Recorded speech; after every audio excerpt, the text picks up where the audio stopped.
Welcome in, everybody, to Chattin' Celts as the Celtics take a Game 2 victory in the NBA Finals. Two more games, Brendan, to go. Celtics win tonight by a final score of 105-98. That was a back-and-forth, teeter-totter game that kept you on the edge of your seats, no question about it. And the Celtics did not have their greatest night whatsoever, at least shooting wise for some players. But you know what? It doesn't matter because the Celtics win as a team, as a unit, as we've talked about from before. We're here to break down Game 2, talk about our thoughts and our opinions, and preview also Game 3, which will be on Wednesday night at 8:30. Brendan, welcome in. Let's go over tonight's game.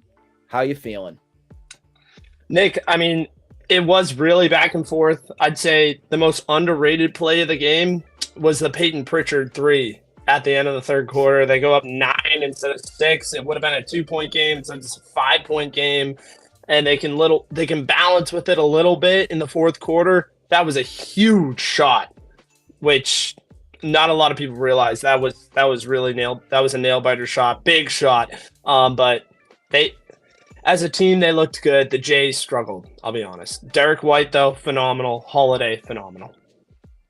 Yeah, the biggest thing here when that Pritchard shot went in for the buzzer beater was the fact that the Celtics were shooting so poorly from the three-point area. I mean, nothing was going in for them. For a Celtics team that has been so dominant to start games traditionally with splashing the threes and getting out to a nice, comfortable lead and everything, that did not happen tonight. The Celtics had to claw their way into coming back, number one, against the Mavs, but also trying to figure out who had the hot hand for shooting and everything tonight. It was not Tatum by any means. It was True Holliday, who finished with a game high for the Celtics with 26 points tonight in their victory. What I saw tonight from this Celtics team continues to echo my statements that I've talked about before with you and Pat, is the whole team mentality and how underrated some players truly have been for this team and such a difference maker. Tonight for me was True Holliday and Derek White. Those two guys right there are the true definition of what it takes to be a team and to be a champion. You remove those two players right now from this roster, we would have deja vu all over again with the Celtics on probably a heartbreaking loss or not pulling their way through with getting to that spot to get a victory. Tonight, you saw the defense, the athleticism, the smarts, the tenacity together for a whole unit take over and get you this victory where you very well could have and probably should have not won this game tonight if it was the Celtics of old. I'm just going to be real with you here on this. Nick, definitely. And the biggest story of this series so far really is Kyrie Irving being invisible in the first two games. 16 points tonight. I'm just going to say this. He doesn't show up the way he has if he's not going up against the best defensive backcourt in the NBA, which is True Holiday and Derek White. Those guys have clamps. They're both all defense, and they're both thrilling defenders against other guards. They eat them alive like piranhas. Like, they just eat these point guards up. And Kyrie Irving couldn't get it going. And I wonder why. He had to face True Holiday, who is playing his way into finals MVP. This guy has been phenomenal. He put up 26 points tonight. He's shooting the ball phenomenally. He's playing clutch plays on defense, setting up for that Jaylen Brown SWAT block. And then the Derek White had a huge block that saved the game for them at the tail end of this game. Derek White, True Holiday, the best defensive backcourt in basketball. I called it on day one when they made the trade for Holiday. I knew that was going to be a filthy combination. What a colossal mistake that was made by Giannis. What a colossal mistake in believing in not believing in True Holiday. Just say, I know we're good. We don't need him. This is really exciting time right now if you're a Celtics fan or a fan of any team in Boston, because I mean, just in my personal opinion and everything, what you're seeing here from this team is just very special. It is. It's very special. And from somebody who hates the selfishness of some players in the NBA would happen to have the spotlight and have to, like a LeBron, has to have the ball all the time, has to be the superstar, has to do everything. You do. You have 6 starters between Al Horford, Porzingis, Derek White, Jaylen Brown, Jason Tatum. You can balance that out so well. And no, Jason Tatum did not have a great shooting night, but let's give him credit here. Assists, passing, he set things up tonight to get the ball to his teammates and help them get those buckets in when needed. There were some turnovers and everything with it, but Jason Tatum's biggest thing to me here tonight was being great with just the assist. I think that was great, at least to see something out of nothing from Tatum. No, yeah, he needs to work on the shooting. Like he had another bad shooting night. He needs to, right the wrong here in game 3. I think he'll have a big night. But they are doubling him. Like they have a lot of attention on him. They want to keep him out of the game, but he is using that attention to make great passes. He's been a phenomenal passer all playoffs. He's locked in. And he's setting up teammates to make open shots. Jaylen Brown's been capitalizing on that attention. He's scoring the ball very well. But it's up to those other guys when that stuff happens. JT needs to lock in, though. He needs to make those shots when he's open in game 3. So just going over some of the statistics from here tonight, obviously it was not very pretty for the Celtics whatsoever from just how they scored and everything. But again, because they're so deep with their depth and everything, they were still able to get it done. Just looking at Jaylen Brown's numbers that came in, he did finish the night at a -3. However, he did have 3 steals on the night. He did have 21 points on the night. The biggest thing again was just hitting the threes. He was 1 for 5 from distance. Jason Tatum, he had 18 points. He did finish with a +6. The assist was big for him. That was a 12. And he also had 9 rebounds to also chip in. But again, he was just 1 for 7. He made the big shot when he needed. No doubt about it, especially in the fourth quarter. That was big. Al Horford was just 1 for 3. He was the guy that actually got the Celtics out of their rut that they were in and was the first one to drill a 3 on the night. He finished with 5 points with a +1. Again, 7 rebounds, big numbers for him. Derek White, he was in my eyes, silent superstar tonight. 4 for 10 from 3. He finished with 18 points with a +8 as well. Looking at Holiday's numbers, again, we talked about that quite a bit. Just his field goal percentage, 78.6%, Brendan. That's nuts. Oh, yeah. 11 rebounds, 3 assists. He had a steal as well to chip in, finished with a +6, and again at 26 points.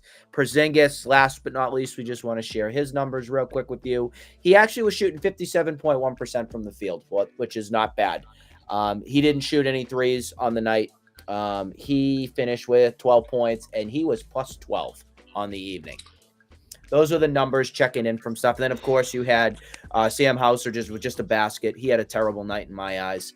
And you had Peyton Pritchard with the big 3 from Lucky Land at center court.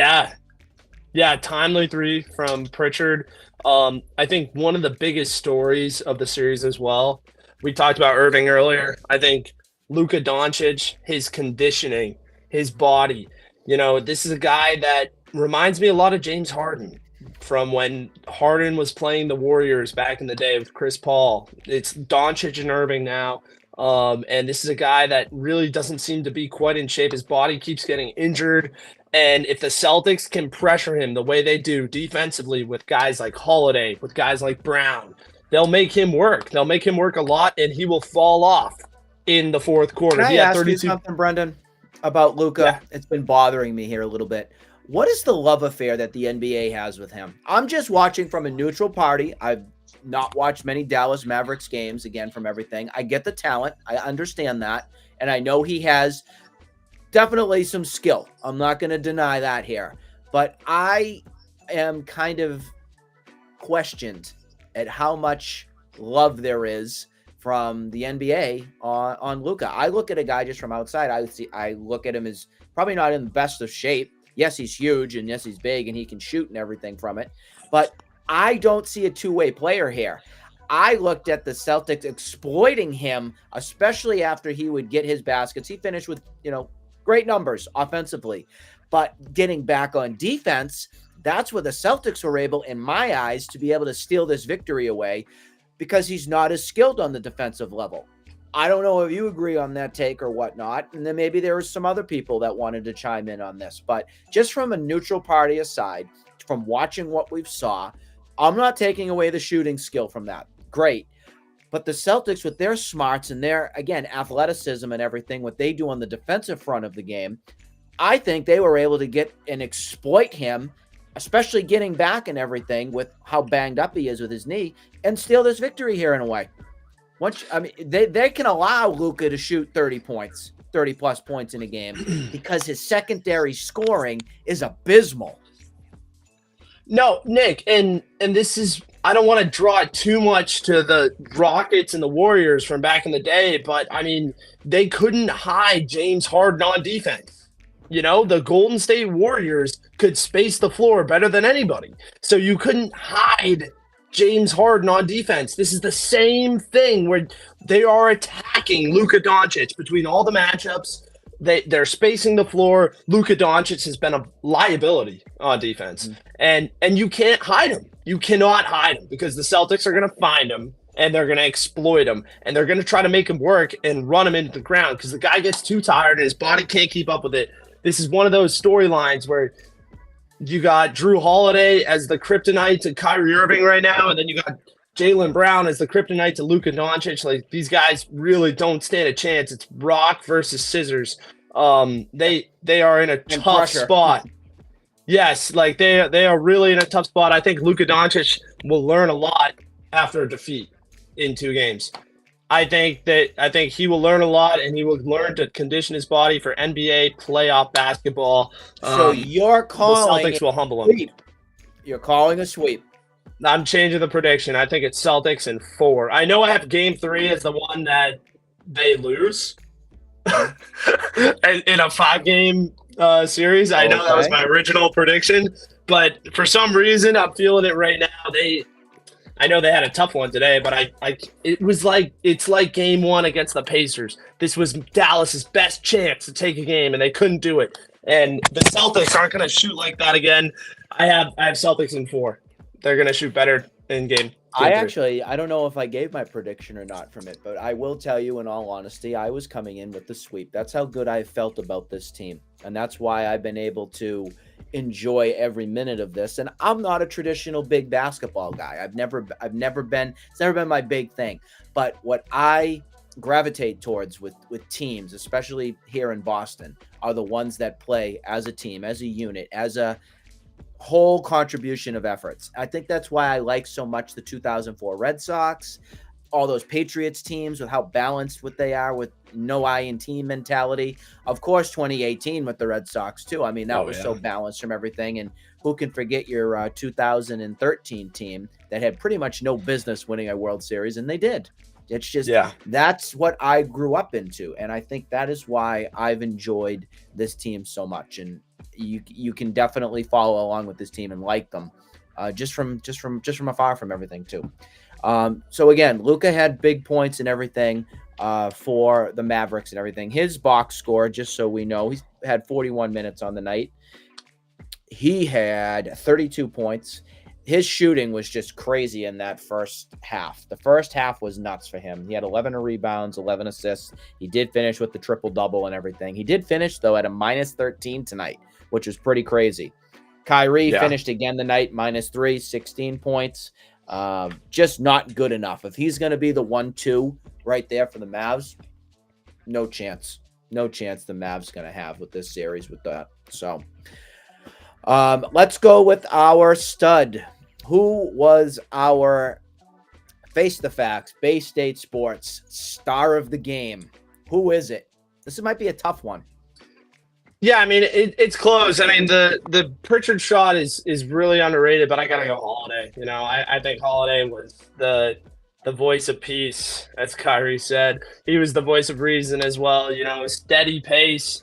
He takes quality shots. Nothing garbage out of him. It's all quality out of True Holiday, and he plays great defense. He does it all. I think he's the best player they've gotten.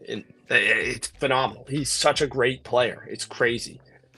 An upgrade over Marcus Smart, hands down. Oh, way better. I don't miss Mark. I'm great guy from what he did and everything, but this is just it's no comparison. No comparison. Oh, yeah. This might be the first time where we actually don't have a difference of opinion on this. I'm Drew Holiday as well. The guy is just a champion. You're seeing so much poise, been there, done that kind of attitude, and leading by example. When I was watching the game and everything, I kept saying, I just want him with the ball. Just give him the ball, because I see a guy that wants it, thrives on the spotlight, thrives under pressure and everything, knows his role, knows his expectation.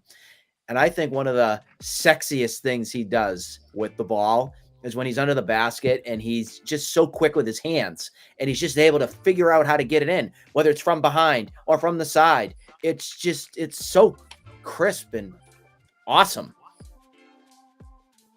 No, and yeah. The defense, you just chime in the defense with everything too. It's just, he's the total team player. He did an interview at the end of the game and everything too. And again, he echoes the same thing that so many players have said. Yeah, we won a game. We haven't finished yet. We're not done. The eye on the prize. They know their role. They know the expectation. They know what they got to get. And I don't think they're going to celebrate until, well, I know they won't, but they won't celebrate until they get the trophy and they get the championship. Who's in the doghouse tonight? Oh, before we do that, there was another one little thing I wanted to mention about spotlight of the game. And the spotlight of the game I also need to give to so many people's favorite. You may hate him. I don't. I think he's great for what he does to Boston and everything. Dave Portnoy.